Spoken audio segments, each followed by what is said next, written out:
This is a miniature fishing village. It even has real fish.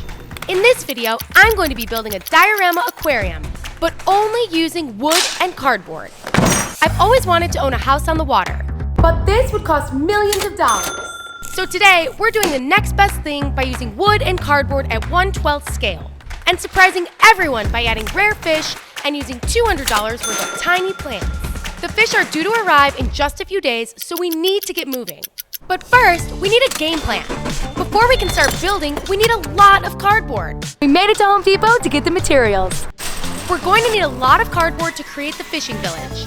I really hope I can find a way to avoid everything getting ruined by the water.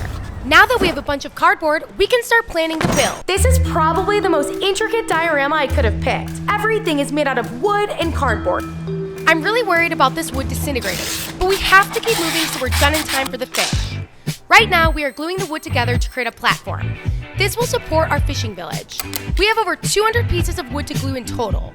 We have a ton of small, intricate parts to make it look exactly like a real fishing village. I've been gluing for over 2 hours and I'm starting to lose my mind. It's time to start making the house. It feels so weird using cardboard in a fish tank. I just really hope this works out. After we build the foundation, we can add in our second story. We can't forget to add in a couple of windows, a front door, and a roof. I even tore these pieces of cardboard to make the roof look like tin. It would be a dream come true to own a piece of property like this. So far, everything on this project has taken a ton of time.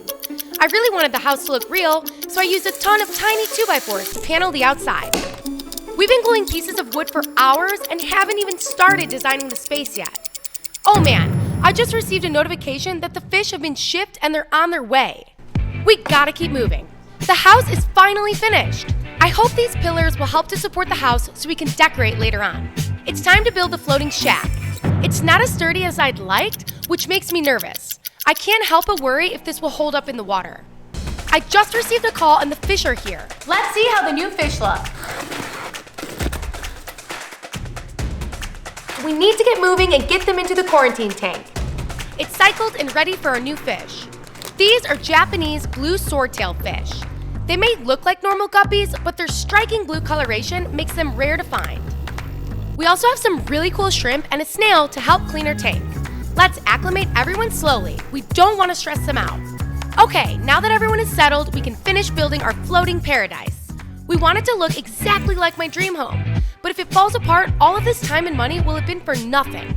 Luckily, after doing some research, I found a solution to strengthen our project. Hopefully this helps keep our fishing village dry. This clear spray paint is non-toxic and will create a strong, waterproof layer. This will need to cure for 24 hours. Let's call it for now and pick up back tomorrow. When I got back to the studio, I was stressed.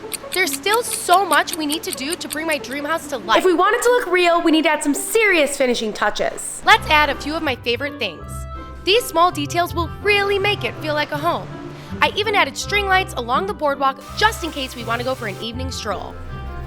It's always been my dream to open up a plant shop, so why not do it right here along the water? The perfect place to drive your boat up, dock, and pick out a few of your favorite plants. And we can't forget our fishing pole.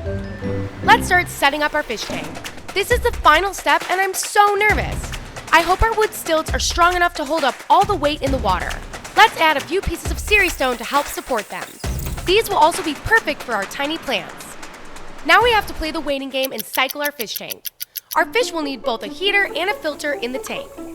It's finally time to add them to our fishing village. I can't believe we made this thing. Let's drip acclimate my fish. There's no point in rushing this process. While my fish are waiting for their new home, I'm giving away another Wet Pets mini kit. This comes with everything you need to get in the fish keeping hobby, so subscribe today. Our fish are ready to go. Look, here they go. They're loving their new home. Let's add in a few of their friends. And we can't forget our snail. These little guys are so cute. I left a surprise at the end. I wanted my house to be functional, so I created a spot to store my fish food. I just love how it turned out. My favorite is how it looks at night. It's so dreamy.